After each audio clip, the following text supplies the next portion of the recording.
Welcome back. आप देख रहे हैं टी मनी बनो अपना फाइनेंस मिनिस्टर और शो का वो पड़ाव जिसका दर्शकों को बेसब्री से इंतजार होता है आपके सवालों के जवाब देना। हमारे साथ Pankaj Matpal MD optimum money manager जुड़ गए हैं, Vishwajeet Parashar mutual fund expert. आप दोनों का स्वागत है इस पेशकश में। और चलिए बिना ज़्यादा समय बिताए सीधा हम जुड़ेंगे हमारे दर्शकों के साथ। और हमारे साथ दर्शक जो फ़ोन लाइन पर मौजूद हैं, चलिए हम कोशिश कर रहे हैं कि पद्माकर बारे साहब को फ़ोन लाइन पर लाया जाए। लेकिन पंकज जी, सवाल आपके पास है इनका।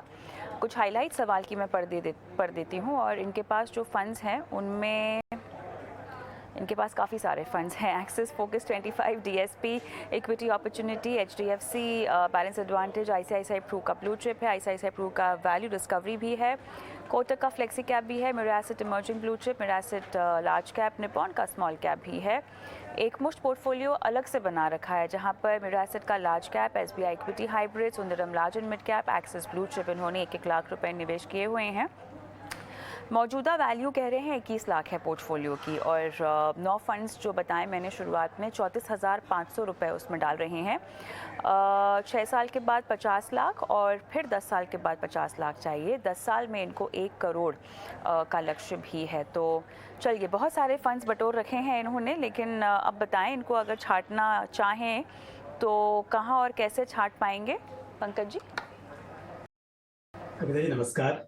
देखिए, फंड्स अच्छे हैं, लेकिन जैसा अभी आपने कहा कि फंड्स बहुत ज्यादा हैं। और अगर आप देखेंगे तो यहाँ पर लार्ज कैप में एक्सपोजर बहुत ज्यादा है। एक तो डायरेक्टली लार्ज कैप फंड्स हैं और दूसरे जो large and mid cap fund या फ्लेक्सी कैप फंड, उनके थ्रू भी मेजर एक्सपोजर लार्ज कैप में है।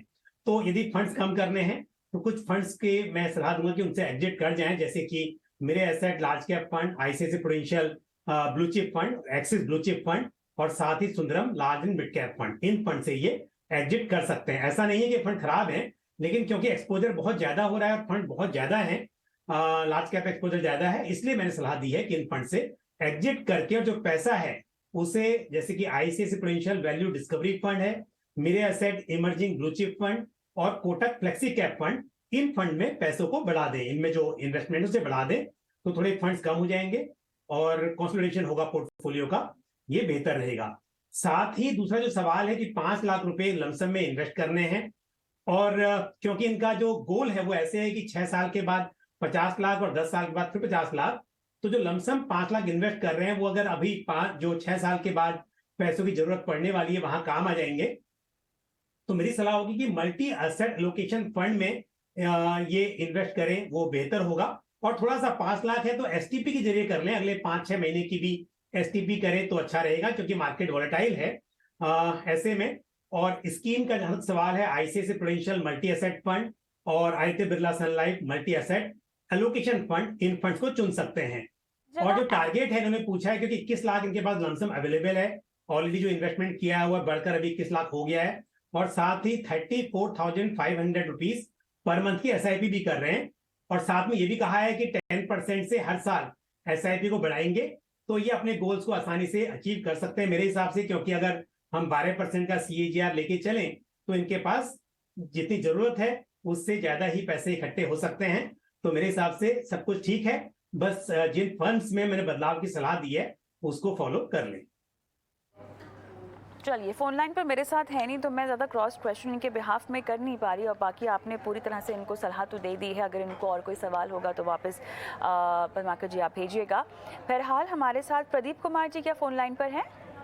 जी हाँ मैम। जी कविता मैम, नमस्ते मैम। नमस्कार सर, कैसे हैं सर? कहाँ से बोल रहे हैं? मैम मैं श्रीनगर से बात कर रहा हूँ और पंकज जी हमारे फ्रेंड हैं, और अच्छी बात है आज वो आपके शो में आए हैं।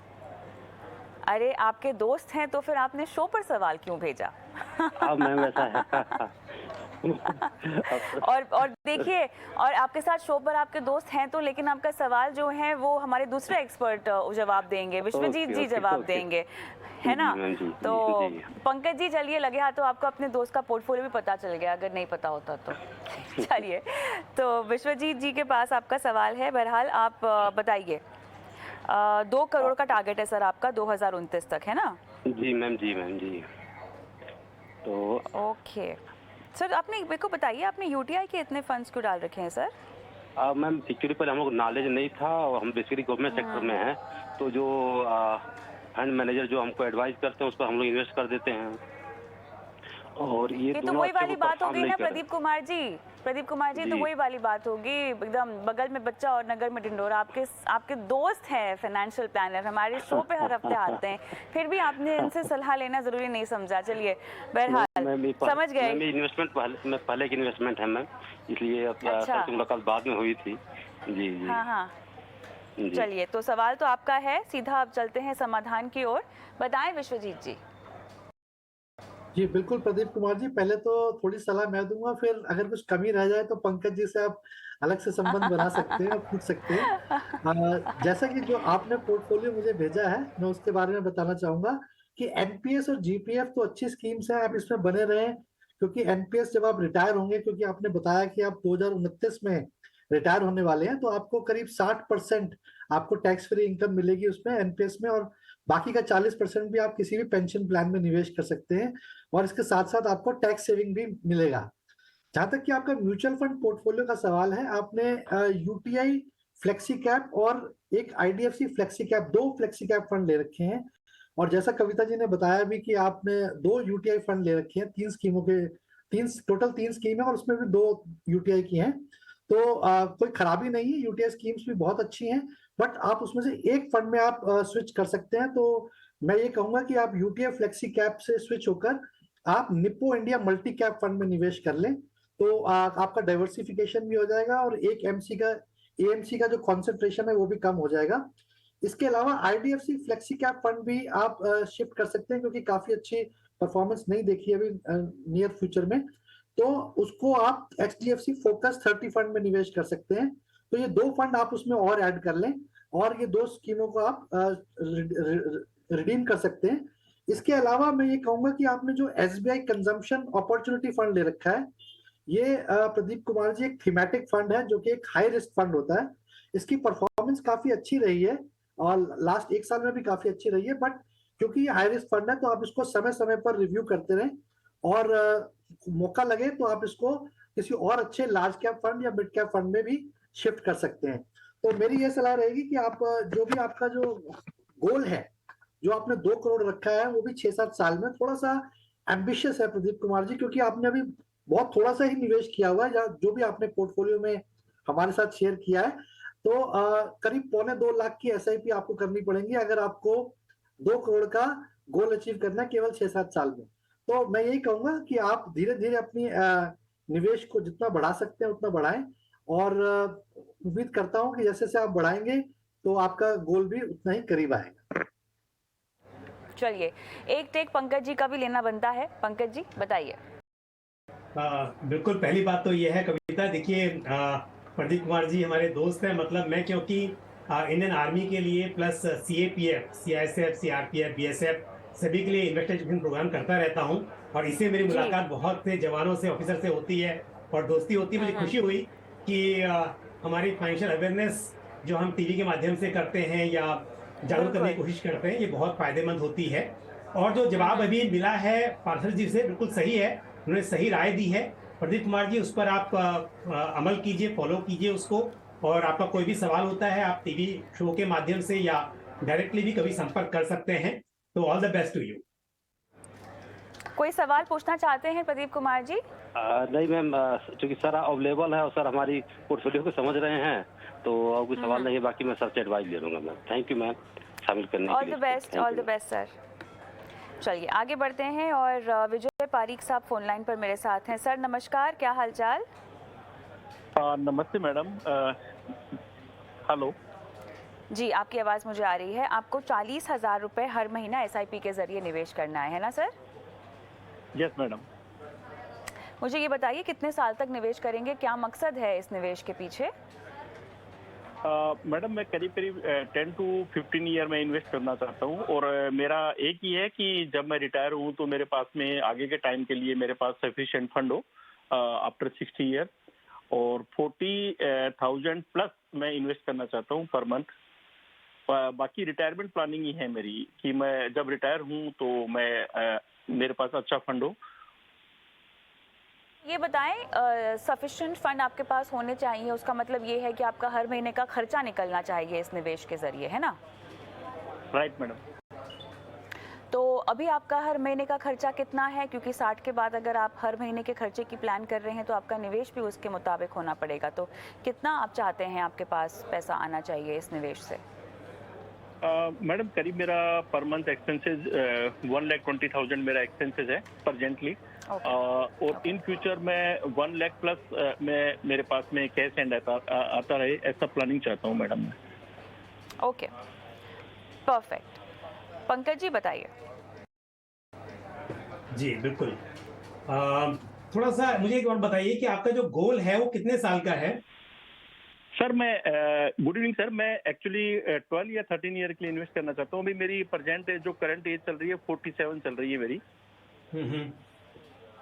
और तो 12-13 अभी साल आप के लिए मैं 13 साल तक पकड़ सकते हैं पंकज जी, क्योंकि 60 के बाद की रिक्वायरमेंट है 1 लाख प्लस मंथली इनकम इनको जो चाहिए अपने निवेश के जरिए। फिलहाल बोल रहे हैं 40,000 या उससे ज़्यादा भी अगर रिक्वायरमेंट होगी तो वो शायद अपने आप को स्ट्रेच करने के लिए तैयार है in terms of SIP amount.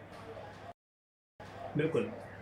देखिए, अगर आपका रिस्क एपेटाइट, क्योंकि हमेशा देखा जाता है अगर आपका जो भी इन्वेस्टमेंट है उसमें 3 चीजें बहुत इंपॉर्टेंट होती हैं कि आपका जोखिम सहने की क्षमता कितनी है, समय कितना है, आप और ऑब्जेक्टिव इन्वेस्टमेंट क्या है। अगर लंबा समय है आपके पास में तो मैं सलाह दूंगा कि आपको फिर इक्विटी में एलोकेशन तो होना ही चाहिए, लेकिन क्योंकि मार्केट थोड़ा वॉलेटाइल है उसको भी ध्यान रखना पड़ेगा आपको। और एज के हिसाब से जैसा आपने कहा, तो मेरी सलाह होगी कि IIT Birla Sun Life multi asset allocation fund, ये ऐसा फंड है जो कि इक्विटी, डेट और गोल्ड में इन्वेस्ट करता है, तो ये अच्छा फंड रहेगा इस समय पर। और Nippon India flexi cap fund, इसको भी पोर्टफोलियो में शामिल करें। साथ ही एक फंड, एक कैटेगरी है जो कि इक्विटी और डेट दोनों में इन्वेस्ट कर सकती है, यानी कि हाइब्रिड कैटेगरी है, और इसमें इक्विटी एलोकेशन या डेट एलोकेशन समय समय पर कम ज्यादा हो सकता है। तो आप ICICI prudential balance advantage fund, इस फंड को शामिल करें। और Canara Robeco emerging equities fund, ये एक large and mid cap fund है। तो ये 4 फंड्स की मैं सलाह दूंगा, इन फंड्स में आप इन्वेस्ट कीजिए। 40,000 रुपये आपने कहा है तो 10,000 रुपीज आप डिवाइड कर सकते हैं चारों स्कीम्स में। चलिए, पारिक साहब कोई और सवाल पूछना है आपको पंकज जी से? या madam just one question from my side sir. Okay, अगर मैं 50,000 अगर इन्वेस्ट करता हूँ तो आफ्टर 60 यानी 12 ईयर का मैं टेंटेटिव पीरियड मांग रहा हूँ, मान के चलता हूँ कि 12 साल में इन्वेस्ट करूंगा तो मेरे को 1 से 1.5 लाख तक मिलेगा पर मंथ, ये फंड में इन्वेस्ट करूंगा तो मैं? देखो, अगर ये डिपेंड करता है, पहली बात ये है जब निवेश कर रहे हैं उस वक्त के लिए तो स्कीम अच्छी है। ये यहाँ पर आप 12-13% का रिटर्न एक्सपेक्ट कर सकते हैं, लेकिन जब आप बात कर रहे हैं कि रेगुलर इनकम के लिए, उसके लिए मेरी सलाह होगी कि आपको इन फंड्स के बजाय थोड़े से जो डेट ओरिएंटेड फंड्स हैं उनमें निवेश करना चाहिए, जहां पर आप 8% के आसपास रिटर्न एक्सपेक्ट कर पाएंगे। तो अगर मैं इस स्ट्रेटेजी को लेके चलूं कि अभी 12% का रिटर्न और फिर उसके बाद में जो पूरा पूंजी बनेगी आपकी, उसके ऊपर आपको लगभग 8% के आसपास रिटर्न मिले, तो फिर थोड़ा सा आपको निवेश बढ़ाना पड़ेगा। जो आप उम्मीद कर रहे हैं 1 लाख महीने की, थोड़ा सा मुश्किल होगा। तो आपको क्या करना चाहिए, समय के साथ में साल दर साल जैसे आपकी इनकम बढ़ती है, जितना भी हो सके इसको बढ़ाते रहिए ताकि ये पॉसिबल हो पाए। चलिए, विजय पारिक जी बहुत बहुत धन्यवाद, सवाल आपने हमें भेजा। और भी दर्शक हैं जो इंतज़ार कर रहे हैं उनकी बारी का, लेकिन हम जल्दी से एक रुख कर लेते हैं निवेश के गुरु मंत्र की ओर।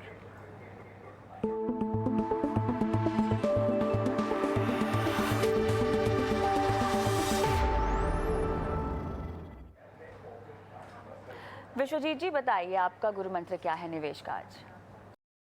जी मैम, आज थोड़ा सा डिफरेंट है। मैं ये कहूँगा कि जब भी आप गोल प्लान करते हैं, मैंने ऐसा देखा है कि लोग जब ज़्यादातर तो गोल प्लान नहीं करते और सीधा निवेश शुरू कर देते हैं।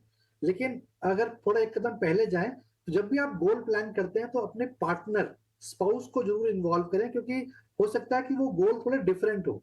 और ऐसा भी देखा गया है मैम कि लोग फाइनेंशियली अपने पार्टनर से ज्यादा इंटीमेसी नहीं रखते हैं, फाइनेंशियल इंटीमेसी बहुत कम होती है।